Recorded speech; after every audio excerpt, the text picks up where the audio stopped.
കണ്ണൂരിൽ ആത്മഹത്യ ചെയ്ത BLO അനീഷ് ജോർജിന്റെ മരണം നിരവധി ചോദ്യങ്ങൾ ഉയർത്തുന്നതാണ്. അത് രാഷ്ട്രീയമായ പല ഏറ്റുമുട്ടലുകൾക്കും വഴിവെച്ചിട്ടുണ്ട്. അതിനപ്പുറം ഇപ്പോൾ നടക്കുന്ന SIR പ്രക്രിയയുമായി ബന്ധപ്പെട്ട് BLOമാർക്ക് അതുണ്ടാക്കുന്ന സമ്മർദ്ദം, അപ്പോൾ എന്തിനാണ് ഈ തിരക്ക് പിടിച്ചുള്ള SIR നടപടിക്രമങ്ങൾ എന്ന ചോദ്യം, അതുമായി ബന്ധപ്പെട്ടുള്ള സംശയങ്ങൾ, ദുരൂഹതകൾ, അതിനൊക്കെ ആക്കം കൂട്ടുന്ന തരത്തിലേക്ക് അനീഷ് ജോർജിന്റെ മരണം പല വിധത്തിലുള്ള ചോദ്യങ്ങൾ ഉന്നയിക്കുകയാണ്. അതേസമയം അനീഷ് SIR ജോലി സംബന്ധിച്ച സമ്മർദ്ദം താങ്ങാൻ കഴിയാത്തതിനാലാണ് ആത്മഹത്യ ചെയ്തത് എന്ന ആ വാദത്തിൽ ഉറച്ചു നിൽക്കുകയാണ് കുടുംബം. BLOയുടെ മരണം SIR ജോലികളും തമ്മിൽ ബന്ധമില്ല എന്ന് അധികൃതരും പറയുന്നു. കളക്ടർ ആവർത്തിച്ച് അത്തരം ഒരു പ്രശ്നങ്ങളും റിപ്പോർട്ട് ചെയ്തിട്ടില്ല എന്നത് പറയുകയാണ്. അതേസമയം BLOമാർ സംസ്ഥാന വ്യാപകമായി ഇന്ന് ജോലി ബഹിഷ്കരിച്ച് വലിയ രീതിയിലുള്ള പ്രതിഷേധ പ്രകടനങ്ങൾ, പരിപാടികൾ ഇതുമായി ബന്ധപ്പെട്ട് നടത്തുക കൂടി ചെയ്തു. സർവീസ് സംഘടനകളുടെ നേതൃത്വത്തിലാണ് ചീഫ് ഇലക്ടറൽ ഓഫീസറുടെ ഓഫീസിലേക്കും കളക്ട്രേറ്റുകളിലേക്കും ഇന്ന് മാർച്ച് നടന്നത്. പരാതി ലഭിച്ചില്ലെന്ന് മുഖ്യ തെരഞ്ഞെടുപ്പ് ഓഫീസർ പറയുന്നത് കളവാണ് എന്ന് ഇവർ പറയുന്നു. താൻ നിസ്സഹായനെന്നായിരുന്നു തങ്ങൾ പ്രശ്നങ്ങൾ ഉന്നയിച്ചപ്പോൾ ഇവർ മുഖ്യ തെരഞ്ഞെടുപ്പ് ഓഫീസർ മറുപടി പറഞ്ഞത് എന്നതാണ് ജോയിന്റ് കൗൺസിൽ ഭാരവാഹികൾ ആരോപിക്കുന്നത്. അപ്പോൾ ഇത് ഒറ്റപ്പെട്ട സംഭവമല്ല. അനീഷ് ജോർജിൻ്റേതുപോലെയുള്ള സാഹചര്യങ്ങളിലൂടെ കടന്നു പോകുന്ന നിരവധി പേരുണ്ട്. ഈ പ്രശ്നം ആദ്യം ഉയർത്തുന്നതല്ല. അവർ നേരത്തെ തന്നെ ഈ വിഷയങ്ങൾ മുഖ്യ തെരഞ്ഞെടുപ്പ് ഓഫീസറുടെ ശ്രദ്ധയിൽപ്പെടുത്തിയിരുന്നതാണ്. പക്ഷേ തനിക്ക് ഒന്നും ചെയ്യാൻ കഴിയില്ല എന്ന നിസ്സഹായ അവസ്ഥയാണ് അദ്ദേഹം അവരോട് പറഞ്ഞത് എന്നതാണ് ഇന്ന് പ്രതിഷേധത്തിൽ അണിചേർന്ന BLOമാർ പ്രതികരിക്കുന്നത്. ഇന്നലെ കണ്ണൂർ ജില്ലാ കളക്ടർ ഒരു പ്രസ്താവന നടത്തി. അദ്ദേഹം അങ്ങനെയാണ്, ആത്മഹത്യയെ നിസ്സാരവൽക്കരിക്കപ്പെടുന്ന ഒരു സ്വഭാവം കണ്ണൂർ ജില്ലാ കളക്ടർക്കുണ്ട്. ഇപ്പൊ അനീഷ് ജോർജിന്റെ ആത്മഹത്യയുമായി ബന്ധപ്പെട്ട് അദ്ദേഹം പറയുന്ന കാരണങ്ങൾ, അദ്ദേഹം ഇന്നലെ മാധ്യമങ്ങളോട് പറഞ്ഞത് അനീഷിന്റെയും ഒരു പരാതിയും മാനസിക സമ്മർദ്ദമുണ്ട് എന്നുള്ളതിന്റെ ഒരു പരാതിയും എനിക്ക് ലഭിച്ചില്ല എന്ന പച്ചക്കള്ളമാണ് കണ്ണൂർ കളക്ടർ പറയുന്നത്. എന്തിനു വേണ്ടിയാണ് എന്ന് ഞങ്ങൾ മനസ്സിലാവുന്നില്ല. അദ്ദേഹം പറഞ്ഞു അനീഷ് വിതരണം ചെയ്യാൻ ഇനി 50 ഫോം മാത്രമേ ഉള്ളൂ, അതുകൊണ്ട് അയാളുടെ ജോലി പൂർണ്ണമായി പൂർത്തിയാക്കിയെന്നാണ്. മാധ്യമ സുഹൃത്തുക്കളോട് ഞങ്ങൾ പറയുകയാണ്, നിങ്ങളൊരു പരിശോധന നടത്തണം. 94.5% ഫോം 3-4 ദിവസം കൊണ്ട് വിതരണം ചെയ്തു എന്ന് നമ്മുടെ തെരഞ്ഞെടുപ്പ് ഉദ്യോഗസ്ഥർ പറഞ്ഞാൽ അത് പച്ചക്കള്ളമാണ് എന്ന് മാധ്യമങ്ങളുടെ മുന്നിൽ ഞങ്ങൾ പറയുകയാണ്. നിങ്ങൾ പരിശോധിക്കണം. ഇന്നലെ കണ്ണൂർ ജില്ലാ കളക്ടർ ഒരു പ്രസ്താവന നടത്തി. അദ്ദേഹം എപ്പോഴും അങ്ങനെയാണ്, ആത്മഹത്യയെ നിസ്സാരവൽക്കരിക്കപ്പെടുന്ന ഒരു സ്വഭാവം കണ്ണൂർ ജില്ലാ കളക്ടർക്കുണ്ട്. ഇപ്പൊ അനീഷ് ജോർജിന്റെ ആത്മഹത്യയുമായി ബന്ധപ്പെട്ട് അദ്ദേഹം പറയുന്ന കാരണങ്ങൾ, അദ്ദേഹം ഇന്നലെ മാധ്യമങ്ങളോട് പറഞ്ഞത് അനീഷിന്റെയും ഒരു പരാതിയും മാനസിക സമ്മർദ്ദമുണ്ട് എന്നുള്ളതിന്റെ ഒരു പരാതിയും എനിക്ക് ലഭിച്ചില്ല എന്ന പച്ചക്കള്ളമാണ് കണ്ണൂർ കളക്ടർ പറയുന്നത്. എന്തിനു വേണ്ടിയാണ് എന്ന് ഞങ്ങൾ മനസ്സിലാവുന്നില്ല. അദ്ദേഹം പറഞ്ഞു അനീഷ് വിതരണം ചെയ്യാൻ ഇനി 50 ഫോം മാത്രമേ ഉള്ളൂ, അതുകൊണ്ട് അയാളുടെ ജോലി പൂർണ്ണമായി പൂർത്തിയാക്കിയെന്നാണ്. മാധ്യമ സുഹൃത്തുക്കളോട് ഞങ്ങൾ പറയുകയാണ്, നിങ്ങളൊരു പരിശോധന നടത്തണം. 94.5% ഫോം 3-4 ദിവസം കൊണ്ട് വിതരണം ചെയ്തു എന്ന് നമ്മുടെ തെരഞ്ഞെടുപ്പ് ഉദ്യോഗസ്ഥർ പറഞ്ഞാൽ അത് പച്ചക്കള്ളമാണ് എന്ന് മാധ്യമങ്ങളുടെ മുന്നിൽ ഞങ്ങൾ പറയുകയാണ്. നിങ്ങൾ പരിശോധിക്കണം. തീർച്ചയായും അത്തരം അവകാശവാദങ്ങൾ സംബന്ധിച്ച് അത് വസ്തുതാപരമാണോ എന്ന സംശയം നേരത്തെ തന്നെ ഉയർന്നതാണ്. എങ്ങനെ അത് സാധ്യമാകും എന്ന ചോദ്യങ്ങളുണ്ട്.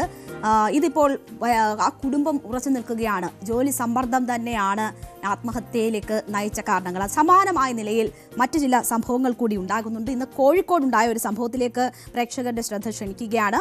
കോഴിക്കോട് BLOയ്ക്ക് കളക്ടർ കാരണം കാണിക്കൽ നോട്ടീസ് നൽകി. അതെന്തിനാണെന്ന് വെച്ചാൽ ഫോമുകൾ വിതരണം ചെയ്തതിലെ കുറവ് ചൂണ്ടിക്കാട്ടിയാണ് നോട്ടീസ് നൽകിയത്. ജോലി നിരുത്തരവാദപരമായി കൈകാര്യം ചെയ്തെന്ന് ഈ നോട്ടീസിൽ കുറ്റപ്പെടുത്തുന്നു. സീനിയർ ക്ലർക്ക് അസ്ലം PM-നാണ് ഈ നോട്ടീസ് ലഭിച്ചത്. അപ്പോൾ സമ്മർദ്ദമില്ല എന്ന് എങ്ങനെ പറയും? അപ്പോൾ ഈ കുറഞ്ഞ ദിവസങ്ങൾക്കുള്ളിൽ തന്നെ കാരണം കാണിക്കൽ നോട്ടീസ് ഉൾപ്പെടെ BLOമാർക്ക് കിട്ടുന്നൊരു സാഹചര്യം സ്വാഭാവികമായും അവരെ സമ്മർദ്ദത്തിലാക്കുന്നതാണ്. അപ്പോൾ ആ കുടുംബത്തിൻ്റെ ആരോപണത്തിൽ ചില കാര്യവസ്തുതകൾ ഉണ്ട് എന്ന് നമുക്ക് മനസ്സിലാകും. മാത്രവുമല്ല, ഈ BLOമാരായി തിരഞ്ഞെടുക്കപ്പെട്ടിട്ടുള്ള സ്ത്രീകൾ ഉൾപ്പെടെയുള്ളവർക്ക് അവർക്ക് പരിചിതമില്ലാത്ത ഇടത്ത് ഒറ്റപ്പെട്ട ഇടത്തെ വീടുകൾ അവിടങ്ങളിലെത്തി വിവരശേഖരണം ഒക്കെ നടത്തുന്നതിൽ വലിയ ബുദ്ധിമുട്ടുകൾ നേരിടുന്നുണ്ട്. മാത്രവുമല്ല, ഈ വീട്ടിലെത്തുമ്പോൾ പല വിധത്തിലുള്ള സംശയങ്ങൾ ആളുകൾ ചോദിക്കുന്നു. ആ സംശയങ്ങൾക്കൊന്നും കൃത്യമായ മറുപടി നൽകാൻ BLOമാർക്ക് കഴിയുന്നില്ല. അതവരെ ആശയക്കുഴപ്പത്തിലാക്കുന്നു. പലപ്പോഴും പല വീടുകളിലും എത്തുമ്പോൾ ആളുകൾ പകൽ സമയങ്ങളിൽ ഉണ്ടാകുന്നില്ല. അവരെ വീണ്ടും കണ്ടെത്തുക, അവരിലേക്ക് ഈ ഫോം എത്തിക്കുക തുടങ്ങിയ കാര്യങ്ങൾ അവരെ സംബന്ധിച്ച് വലിയ ബുദ്ധിമുട്ട് സൃഷ്ടിക്കുന്നതാണ്. മറ്റൊരു സംഭവം കൂടിയുണ്ട്. കാസർഗോഡ് ജോലിക്കിടെ വനിതാ BLO കുഴഞ്ഞു വീണ ഒരു സംഭവം കൂടി റിപ്പോർട്ട് ചെയ്യുന്നുണ്ട്. ബ്ലാൽ പഞ്ചായത്തിലെ മൈക്കയം അങ്കണവാടി ടീച്ചർ ശ്രീജയാണ് ജോലിക്കിടെ ദേഹാസ്വാസ്ഥ്യത്തെ തുടർന്ന് കുഴഞ്ഞു വീണത്. ഉടൻ കൊന്നക്കാടുള്ള സ്വകാര്യ ആശുപത്രിയിൽ പ്രവേശിപ്പിച്ചവർക്ക് ചികിത്സ തേടി. വെള്ളരിക്കുണ്ട് തഹസിൽദാർ, വില്ലേജ് ഓഫീസർ എന്നിവർ ആശുപത്രിയിലെത്തി BLOയെ സന്ദർശിച്ചു. ആരോഗ്യനില തൃപ്തികരമെന്നാണ് ആശുപത്രി അധികൃതർ പറയുന്നത്. അപ്പോൾ ഈ ജോലിയിൽ ഏർപ്പെടുന്നവർക്ക് വലിയ രീതിയിൽ മാനസിക സമ്മർദ്ദങ്ങൾ ഏൽക്കേണ്ടി വരുന്നു എന്നതിൻ്റെ മറ്റൊരു ഉദാഹരണമാണ് ഇപ്പോൾ കാസർഗോഡ് ഉണ്ടായിട്ടുള്ളത്.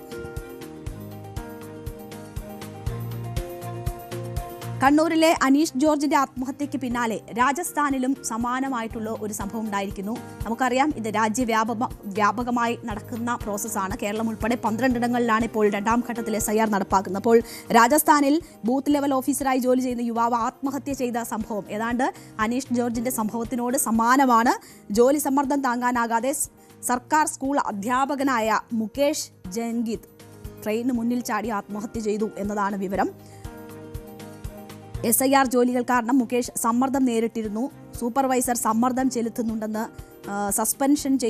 സസ്പെൻഷനിലാക്കുമെന്ന് ഭീഷണിയുണ്ട് തുടങ്ങിയ കാര്യങ്ങൾ പറയുന്ന ആത്മഹത്യാക്കുറിപ്പ് കണ്ടെത്തിയതായി സഹോദരൻ ഗജാനന്ദ് മാധ്യമങ്ങൾക്ക് മുന്നിൽ പറഞ്ഞു.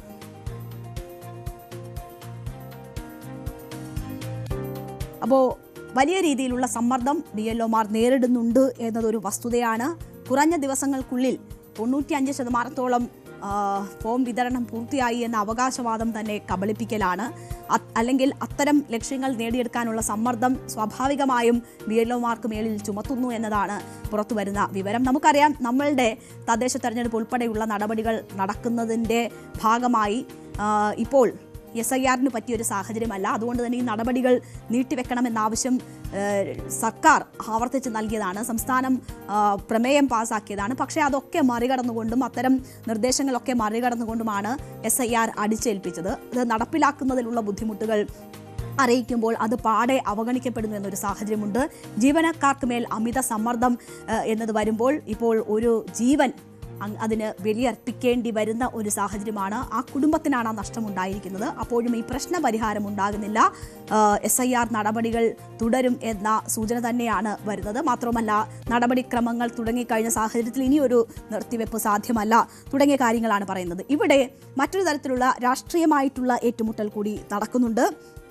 ഈ VD സതീശൻ ഇപ്പോൾ അനീഷ് ജോർജിന്റെ മരണവുമായി ബന്ധപ്പെട്ട് പറയുന്നത് CPM പ്രവർത്തകരിൽ നിന്ന് അല്ലെങ്കിൽ CPM നേതാക്കളിൽ നിന്ന് വലിയ രാഷ്ട്രീയ സമ്മർദ്ദവും അനീഷിന് നേരിടേണ്ടി വന്നു. അനീഷ് ജോർജിനെ ആത്മഹത്യയിലേക്ക് നയിച്ചതിൽ ഒരു കാരണം അതാണ് എന്നതാണ് കോൺഗ്രസ് ചൂണ്ടിക്കാട്ടുന്നത്. ഒപ്പം സമാനമായ ആരോപണം BJPയും ഈ സംഭവവുമായി ബന്ധപ്പെട്ട് ഉന്നയിക്കുന്നുണ്ട്. പക്ഷേ കുടുംബം ഇത് തള്ളിയത് നമ്മൾ കണ്ടതാണ്. പക്ഷേ കുടുംബത്തിന് മേലും വലിയ സമ്മർദ്ദമാണ് അത് തള്ളിക്കളയുന്നതിന് അവരെ നയിച്ചത് എന്ന ആരോപണമാണ് ഇപ്പോൾ പല കോണിൽ നിന്നും ഉയരുന്നത്. അപ്പോൾ പ്രതിപക്ഷ നേതാവ് ഈ വിഷയത്തിൽ പറയുന്നത് കൂടി കേൾക്കാം. കോൺഗ്രസിൻ്റെ BLAയെ ഈ SIRന്റെ പ്രവർത്തനങ്ങൾക്ക് ഈ BLO കൊണ്ടുപോയതിൽ പ്രതിഷേധിച്ച് അദ്ദേഹത്തിനെ ഭീഷണിപ്പെടുത്തുകയായിരുന്നു CPM നേതാക്കളും പ്രവർത്തകരും ഉൾപ്പെടെയുള്ള ആളെ. പിന്നെ ഈ ജോലിയുടെ ഭാരവും എല്ലാ സമ്മർദ്ദവും ഇതാണ് ഈ ആത്മഹത്യയ്ക്ക് ഇട നൽകിയത് എന്നാണ്. അതുകൊണ്ട് ഗൗരവതരമായ അന്വേഷണം സർക്കാർ നടത്തണം. ബോധ്യം വരുന്ന തരത്തിൽ അന്വേഷണം നടക്കണം. ഇലക്ഷൻ കമ്മീഷൻ കുറേ കൂടെ ഗൗരവമായി ഈ വിഷയത്തെ പഠിക്കണം. കാരണം BLOമാർ വ്യാപകമായി സംസ്ഥാനത്തുടനീളം പരാതിയാണ്. അവർക്ക് അമിതമായ ജോലി ഭാരമാണ്. ഭൂരിഭാഗം പേര് സ്ത്രീകളായിട്ടുള്ള ആളുകളാണ് BLOമാർ. അവർക്ക് ഈ ജോലി ചെയ്ത് തീർക്കാൻ കഴിയുന്നില്ല. 3 പ്രാവശ്യം ഒരു വീട്ടിൽ പോകണമെന്നാണ് പറയുന്നത്. 700 മുതൽ 1500 വോട്ട് വരെ പല ബൂത്തുകളിലുണ്ട്. മാത്രമല്ല, ഇതിനെ ഈ BJPയും CPMഉം ഇതിനെ ദുരുപയോഗം ചെയ്യാൻ വേണ്ടിയിട്ടുള്ള ശ്രമം നടത്തിക്കൊണ്ടിരിക്കുകയാണ്. കോൺഗ്രസ് അനുഭാവ വോട്ടുകൾ അല്ലെങ്കിൽ UDF അനുകൂല വോട്ടുകൾ ചേർക്കപ്പെടാതിരിക്കാൻ വേണ്ടിയിട്ടുള്ള ശ്രമമാണ് നടത്തുന്നത്. ഒരു ഭാഗത്ത് മറ്റ് രാഷ്ട്രീയ പാർട്ടികളെ പ്രവർത്തിക്കാൻ അനുവദിക്കില്ലെന്ന CPM-ന്റെ ഭീഷണി, മറ്റൊരു ഭാഗത്ത് BLO-വിനെ സ്വതന്ത്രമായി പ്രവർത്തിക്കാൻ അനുവദിക്കില്ലെന്ന CPM-ന്റെ ഭീഷണി. ഈ ഭീഷണിയാണ് ഏറ്റവും ഒടുവിലായി ഒരു BLO-യുടെ മരണത്തിന് പോലും കാരണമായിട്ടുള്ളത്. ഇവിടെ CPM നടന്ന പ്രചരണം SIR അതിന്റെ പേരിൽ അതിന്റെ ജോലിഭാരം കൊണ്ടാണ് BLO ആത്മഹത്യ ചെയ്തത് എന്ന് വരുത്തി തീർക്കാനാണ് ഇവിടെ കോൺഗ്രസും CPM-ഉം ശ്രമിക്കുന്നത്. ആരോപണങ്ങൾ CPM-ന് നേരെയാണ് ഉയർത്തുന്നത് കോൺഗ്രസും BJP-യും. ജോലി സമ്മർദ്ദം എന്ന കാര്യം പ്രതിപക്ഷ നേതാവ് ഉൾപ്പെടെ ശരിവെക്കുന്നുമുണ്ട്. എന്നാൽ തങ്ങൾക്ക് നേരെ വന്ന ആരോപണങ്ങളൊക്കെ CPM തള്ളുകയാണ്. CPM ജില്ലാ സെക്രട്ടറി KK രാഗേഷും EP ജയരാജനും ഈ ആരോപണങ്ങളൊക്കെ തള്ളുന്നു. ഇരുവരും സൂചിപ്പിക്കുന്നത് BLO-മാർക്ക് സമ്മർദ്ദം നേരിടുന്നത് BJP-യുടെ ഭാഗത്ത് നിന്നാണ് എന്നതാണ്. SIR-നെ അനുകൂലിക്കുന്ന രാഷ്ട്രീയ പാർട്ടി BJP-ആണ്. അപ്പോൾ അത് വേഗത്തിൽ ആ നടപടിക്രമങ്ങൾ പൂർത്തിയാക്കാൻ BJP-ആണ് BLO-മാർക്ക് മേൽ സമ്മർദ്ദം ചെലുത്തുന്നത് എന്നതാണ് CPM-ന്റെ ആരോപണം. അവർക്ക് ജോലി ചെയ്യാൻ കഴിയുന്നതിനപ്പുറമാണ് അവരെ ഏൽപ്പിച്ചിട്ടുള്ള ചുമതല. ഇപ്പോൾ തന്നെ കഴിഞ്ഞ ദിവസം രാഷ്ട്രീയ പാർട്ടികളുടെ സംസ്ഥാന തലത്തിലുള്ള യോഗം തിരുവനന്തപുരത്ത് ചേർന്നു. BJP ഒഴികെയുള്ള എല്ലാ രാഷ്ട്രീയ പാർട്ടികളും പറഞ്ഞു, ഇപ്പോൾ നിയമസഭാ തെരഞ്ഞെടുപ്പല്ല, ഇപ്പോൾ തദ്ദേശ സ്വയംഭരണ സ്ഥാപനങ്ങളിലേക്കുള്ള തെരഞ്ഞെടുപ്പാണ്. അതിൻ്റെ വോട്ടർ പട്ടികയും പ്രവർത്തനങ്ങളും നടന്നു വരുന്നതിനിടയിൽ ഇത്തരത്തിലൊരു നിലപാടിലേക്ക് പോയാൽ ഇത് ആ തെരഞ്ഞെടുപ്പിനെയും അലങ്കോലപ്പെടുത്തും. യഥാർത്ഥത്തിൽ വോട്ടർ പട്ടികയുടെ പരിശോധന ഗുണകരമായിരിക്കില്ല. അതുകൊണ്ട് തൽക്കാലം കേരളത്തിലെ തദ്ദേശ സ്വയംഭരണ സ്ഥാപനങ്ങളിലേക്കുള്ള തെരഞ്ഞെടുപ്പ് കഴിയുന്നത് വരെ മാറ്റിവെക്കണമെന്ന് എല്ലാവരും ആവശ്യപ്പെട്ടതാണ്. പക്ഷെ തെരഞ്ഞെടുപ്പ് കമ്മീഷൻ അത് മാറ്റിവെക്കുന്നില്ല. ഈ 9-ാം തീയതിയാണല്ലോ ഇവിടെ തെരഞ്ഞെടുപ്പ്. അന്ന് ഇത് മുഴുവൻ സബ്മിറ്റ് ചെയ്യണം, അതിൻ്റെ പ്രവർത്തനം പൂർത്തീകരിക്കണമെന്നാണ് ഇപ്പോൾ തെരഞ്ഞെടുപ്പ് കമ്മീഷൻ, ഈ കേന്ദ്ര തെരഞ്ഞെടുപ്പ് കമ്മീഷൻ പറഞ്ഞിരിക്കുന്നത്. അതുകൊണ്ടൊരു ഒരു ജീവനക്കാരന് താങ്ങാൻ കഴിയാത്ത ഭാരം അടിച്ചേൽപ്പിച്ച് അദ്ദേഹത്തിൻ്റെ മേലെ വലിയ ശക്തമായ സമ്മർദ്ദം ചെലുത്തി മാനസിക സംഘർഷം കൊണ്ട് പലരും ആത്മഹത്യ ചെയ്യുകയാണ്, തലകറങ്ങി വീഴുകയാണ്. കേരളത്തിലെ SIR നടപടികൾ നിർത്തിവെക്കണം, അത് തെരഞ്ഞെടുപ്പിന് ശേഷം വേണം എന്ന് പറഞ്ഞിട്ട് പോലും മുഖ്യ തെരഞ്ഞെടുപ്പ് കമ്മീഷണറോ അല്ലെങ്കിൽ കേന്ദ്ര തെരഞ്ഞെടുപ്പ് കമ്മീഷനോ അത് അംഗീകരിക്കാൻ തയ്യാറായില്ല. എന്തുകൊണ്ടാണ് അംഗീകരിക്കാത്തത്? BJP-യുടെ സമ്മർദ്ദമാണ്. ആ സമ്മർദ്ദത്തിൻ്റെ ഫലമായിട്ടാണ് ഈ ആത്മഹത്യ ഉണ്ടായിട്ടുള്ളത്. ഏറ്റുകുടക്കയിലുള്ള ആത്മഹത്യയുടെ ഉത്തരവാദി 1-ാം പ്രതി BJP-യാണ്. ആ BJP-യെ എങ്ങനെയെങ്കിലും രക്ഷപ്പെടുത്താൻ വേണ്ടിയിട്ടാണ് VD സതീശൻ ഇപ്പോൾ രംഗത്തിറങ്ങിയിട്ടുള്ളത്. ഇപ്പോൾ ഈ രീതിയിലുള്ള ആരോപണ പ്രത്യാരോപണങ്ങൾ രാഷ്ട്രീയ പാർട്ടികൾക്കിടയിൽ നടക്കുകയാണ്. എന്തായാലും SIR-നെതിരെ നിയമ പോരാട്ടത്തിന് കേരളം തീരുമാനമെടുത്തിട്ടുള്ളതാണ്. ഇപ്പോൾ നിലവിലെ സാഹചര്യങ്ങൾ കൂടി ചൂണ്ടിക്കാട്ടി, അതായത് അനീഷ് ജോർജിന്റെ മരണം ഉൾപ്പെടെയുള്ള കാരണങ്ങൾ ചൂണ്ടിക്കാട്ടി കോടതിയെ സമീപിക്കും എന്ന് പറയുകയാണ് മുസ്ലിം ലീഗ്. PK കുഞ്ഞാലിക്കുട്ടിയാണ് ഇക്കാര്യങ്ങൾ സൂചിപ്പിച്ചത്. SIR-നെതിരെ സുപ്രീം കോടതിയെ സമീപിക്കും എന്നതാണ് അദ്ദേഹം പറയുന്നത്. അപ്പോൾ നിയമ പോരാട്ടം കുറച്ചുകൂടി ബലപ്പെടുത്താനുള്ള നീക്കം കൂടി ഇതിന്റെ ഭാഗമായി നടക്കും.